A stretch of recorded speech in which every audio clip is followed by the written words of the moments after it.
हूँ इनामुल हसन और मेरे साथ है मिस्टर मोहम्मद शहनवाज अब्बास।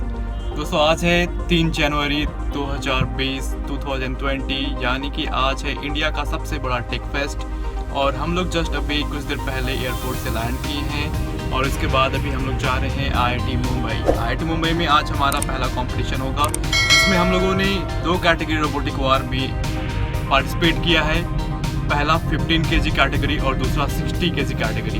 तो इस टीम में देश विदेश से बहुत सारी टीमों ने पार्टिसिपेट करा है, जिसमें वर्ल्ड चैंपियन ब्राज़ील ने भी पार्टिसिपेट करा है, साथ साथ ऑस्ट्रिया की टीम, इंडिया की टीम, इंडिया से बहुत सारी टीम है, बांग्लादेश की टीम है, मलेशिया की टीम है, ब्राज़ील की टीम है और UK की भी टीमों ने यहाँ पे पार्टिसिपेट करा है। तो अब देखते हैं कि यहाँ पे हम किस तरह का परफॉर्मेंस दे पाते हैं। दोस्तों उम्मीद करते हैं कि हम आपके एक्सपेक्टेशन पे खरा उतरे और यहाँ से एक बड़ी उम्मीद और एक बड़ा ट्रॉफी लेकर के और अपना एक बहुत बड़ा जगह बना करके यहाँ से जाएं। तो आगे देखते हैं क्या होता है, बस आप लोगों का सपोर्ट और प्यार चाहिए।